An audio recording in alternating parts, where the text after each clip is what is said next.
ang kaloob ng banal na Espiritu at ang pag-ibig ng Diyos. Ang mga kaloob at pag-ibig ng Espiritu Santo ay mga kaloob ng biyaya ng Diyos na malaiang ipinamahagi sa bawat tao sa Espiritu Santo ayon sa kalooban ng Diyos. Mga salita ng Biblia, unang Korinto, Kabanata 12 at 13. Mga kapatid, ngayon, tungkol naman sa mga kaloob ng Espiritu Santo, nais kong magkaroon kayo ng wastong kaalaman. Alam ninyo na noong hindi pa kayo sumasampalataya, kayo'y nailigaw sa mga Diyos-Diyosan na hindi naman nakakapagsalita. Kaya't nais kong malaman ninyo na walang taong pinapatnubayan ng Espiritu ng Diyos ang magsasabing, sumpain si Jesus. At hindi rin masasabi ni naman, si Jesus ay Panginoon kung siya'y hindi pinapatnubayan ng Espiritu Santo. Iba't iba ang mga espiritual na kaloob. Ngunit, iisa lamang ang Espiritong nagkakaloob ng mga ito. Iba't iba ang paraan ng paglilingkod. Ngunit, iisa lamang ang Panginoong pinaglilingkuran. Iba't iba ang mga gawain. Ngunit, iisa lamang ang Diyos na kumikilos sa mga taong gumagawa ng mga iyon. Para sa ikabubuti ng lahat, ang bawat isa'y binibigyan ng patunay na nagpapakitang nasa Kanya ang Espiritu. Ang ilan sa atin ay napagkalooban ng kakayahang magsalita ng mensahe ng karunungan. Ang iba naman ay pinagkalooban ng kaalaman. Subalit, iisang Espiritu ang nagkakaloob nito. Ang Espiritu ring iyon ang nagkakaloob sa iba ng pananampalataya sa Diyos at sa iba'y ang kapangyarihang magpagaling sa mga may sakit. May pinagkakalooban ng kapangyarihang gumawa ng mga himala. Sa iba naman ay kakayahang magpahayag ng mensaheng mula sa Diyos.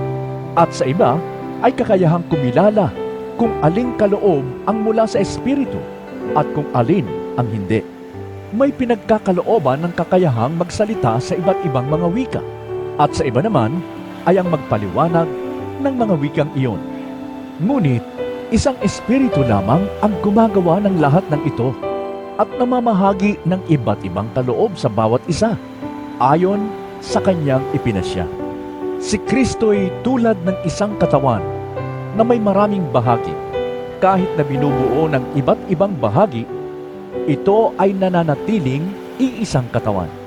Maging Hudyo o Hintil, alipin man o malaya, tayong lahat ay binautismohan sa pamamagitan ng iisang Espiritu upang maging isang katawan. Tayong lahat ay pinainom sa iisang Espiritu. Ang katawan ay binubuo ng maraming bahagi at hindi ng iisang bahagi lamang. Kung sasabihin ng paa, hindi ako kamay, kaya't hindi ako bahagi ng katawan. Hindi na nga ba ito bahagi ng katawan? Kung sasabihin ng tainga, hindi ako mata, kaya't hindi ako bahagi ng katawan. Hindi na nga ba ito bahagi ng katawan? Kung puro mata lamang ang buong katawan, paano ito makakarinig? Kung puro tainga lamang ang buong katawan, paano ito makakaamoy? Subalit inilagay ng Diyos ang bawat bahagi ng katawan ayon sa Kanyang kalooban. Kung ang lahat ng bahagi ay pare-pareho, hindi iyan maituturing na katawan. Ngunit, ang totoo'y marami ang mga bahagi, ngunit iisa lamang ang katawan.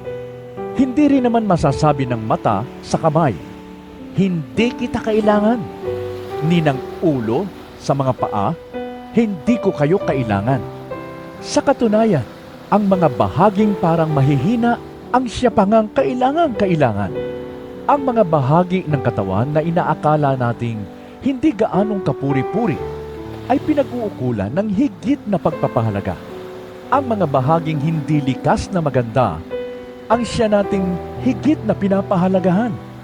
Hindi na ito kailangang gawin sa mga bahaging sadyang maganda. Ngunit, Nang isaayos ng Diyos ang katawan, binigyan niya ng higit na karangalan ang mga bahaging hindi gaanong marangal upang hindi magkaroon ng pagkakabaha-bahagi. Sa halip ay magmalasakit ang bawat bahagi sa isa't isa. Kung nasasaktan ang isang bahagi, nasasaktan ang lahat. Kung pinaparangalan ang isang bahagi, nagagalak ang lahat. Kayo ngang lahat ang iisang katawan ni Kristo at bawat isa sa inyo ay bahagi nito. Naglagay ang Diyos sa iglesia, una, ng mga apostol, ikalawa, ng mga propeta, at ikatlo, ng mga guro.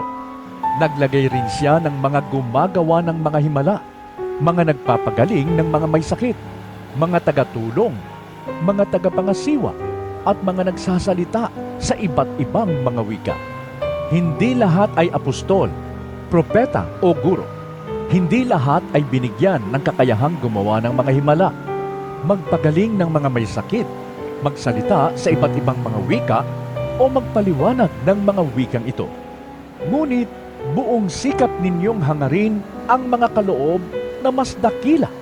At ngayoy, ituturo ko sa inyo ang landas na pinakamabuti sa lahat.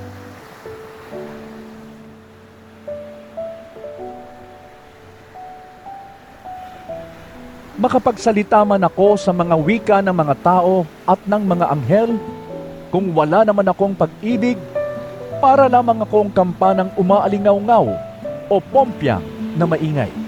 Kung ako man ay may kakayahang magsalita ng mensahe mula sa Diyos at umunawa sa lahat ng hiwaga, kung nasa akin man ang lahat ng kaalaman at lahat ng pananampalataya, ano pat nakakapagpalipat ako ng mga bundok?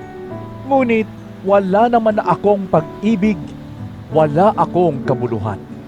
At kung ipamigay ko man ang lahat ng aking mga ari-arian at ialay ang aking katawan upang sunugin, ngunit wala naman akong pag-ibig, wala rin akong mapapala.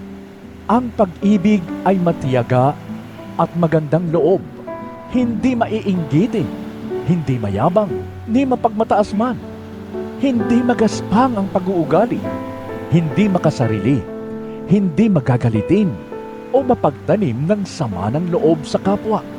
Hindi ito natutuwa sa masama, sa halip ay naggagalak sa katotohanan. Ang pag-ibig ay matiisin, mapagtiwala, puno ng pag-asa, at nagtitiyaga hanggang wakas. Matatapos ang kakayahang magsalita ng mensahe mula sa Diyos, titigil rin ang kakayahang magsalita sa iba't ibang mga wika, at lilipas ang kaalaman, ngunit ang pag-ibig ay walang katapusan. Hindi pa ganap ang ating kaalaman, at hindi rin ganap ang kakayahan nating magsalita ng mensahe mula sa Diyos. Ngunit pagdating ng ganap, maglalaho na ang di ganap. Noong ako'y bata pa, ako'y nagsasalita, nag-iisip at nangangatuwirang tulad ng bata. Ngayong ako'y mayroon ng sapat na gulang, iniwanan ko na ang mga asal ng bata. Sa kasalukuyan, ang ating nakikita ay tila malabong larawan sa salamin. Subalit darating ang araw na ang lahat ay makikita natin ng harapan. Bahagya lamang ang nalalaman ko ngayon. Ngunit darating ang araw na malulubos ang kaalamang ito tulad ng lubos na pagkakilala niya sa akin. Samantala, nananatili ang tatlong ito, ang pananampalataya, pag-asa, at pag-ibig. Ngunit ang pinakadakila sa mga ito ay ang pag-ibig. Ang salita ng Diyos ay ang salita ng katotohanan. Ang salita ng katotohanan ay ang salita ng buhay na walang hanggan. Ang salita ng buhay na walang hanggan ay ang salita ng buhay. Ang salita ng buhay ay ang salita ng pananampalataya. Ang salita ng pananampalataya ay ang salita ng kaligtasan. at ang salita ng kaligtasan ay ang salita ng Biblia. Ang lahat ng kasulatan ay kinasihan ng Diyos at kapaki-pakinabang sa pagtuturo ng katotohanan, sa pagsaway sa kamarian, sa pagtutuwid sa lingkong gawain at sa pagsasanay para sa matuwid na pamumuhay upang ang lingkod ng Diyos ay maging ganap at handa sa lahat ng mabubuting gawain. Kung ipagtatapat mo ang iyong mga kasalanan sa pamamagitan ng pananampalataya kay Hesu Kristo, magsisi at manalangin ng taimtim sa Diyos, manananasan mo ang kamangha-manghang biyaya at kaalian ng Banal na Espiritu. Kapag tayo ay nakaninig, nagbabasa, sumunod at lumakad sa mga salita ng Biblia, ang Panginoon Hesu ay ibinubuhos at pinupuno tayo ng kapangyarihan ng Banal na Espiritu at ang kaloob ng pag-ibig ng Diyos. Amen.